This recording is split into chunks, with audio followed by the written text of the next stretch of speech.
ខានចេញវីដេអូជូនបងមើលយូរហើយអញ្ចឹងថ្ងៃហ្នឹងសម្រាប់ចិត្តថាចេញវីដេអូស្ងោជ្រូកមាន់បុកទឹកត្រីកកុងឲ្យបងមើលម្ដងឃើញមាន់សែល្អពេកក៏សម្រាប់ចិត្តទិញមកមួយតែស្ងោតែមួយចំហៀងឯងឥឡូវចាប់ផ្ដើមលាងដុំអំបិលឲ្យស្អាតហើយទុកសម្រាប់ទឹកម្ដុំធ្វើការហាន់ជាមួយនឹងតកូននេះខ្ញុំហាន់រៀងមកល្មមដែរអត់ចង់យកវែងពេកទេអញ្ចឹងទៅយកមកឆាជាមួយនឹងគ្រឿងក្នុងមាន់នឹងឯងតែត្រាំទឹកជាមួយនឹងអំបិលសិនដើម្បីជំរះជាតិដី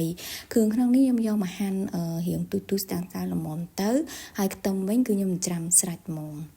ទុកព្រោះនៅពេលដែលខ្ញុំធ្វើការខ្ញុំអត់ចំណាយពេលវេលាច្រាំទៀតអញ្ចឹងណាមុននឹងដាក់ដាំទឹករៀងពុះដែរបងជាមួយនឹងគល់លខៃស្លឹកក្រូចសើចម្ដងហើយដាក់មាន់ចូល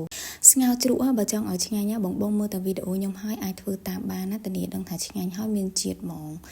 ខ្ញុំយកមកស្ងោវាចំនួន15នាទីបងបន្ទាប់មកខ្ញុំដាក់ស្ងោវាចោលសិនហើយខ្ញុំមកធ្វើទឹកត្រីកកុងយើងទឹកត្រីកកុងរបស់ខ្ញុំអត់មានអីច្រើនទេបុកតាខ្ទឹមម្ទេសរបស់យើងមកបងបន្ទាប់មកខ្ញុំដាក់ជាមួយនឹងម្រេចបន្តិចថែមជាមួយនឹង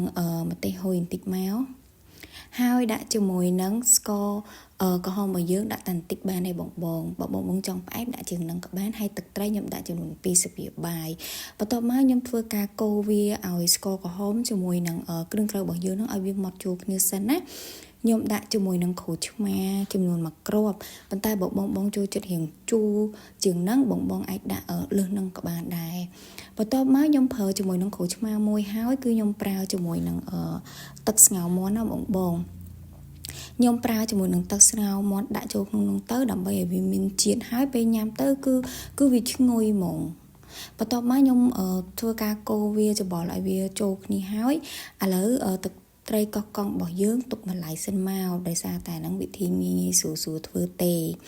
បន្ទាប់មកយើងមកមើលស្ងោរមាន់របស់យើងខ្ញុំឃើញថាមាន់របស់យើងហ្នឹងក៏វាមិនទាន់ឆ្អិនអីណាស់ណាដែរបងប៉ុន្តែខ្ញុំយកមកធ្វើការហែកសាច់បេះវាសិនណាហែករួចរាល់ហើយទើបខ្ញុំយកទៅរំងាស់ថែមធ្វើអញ្ចឹង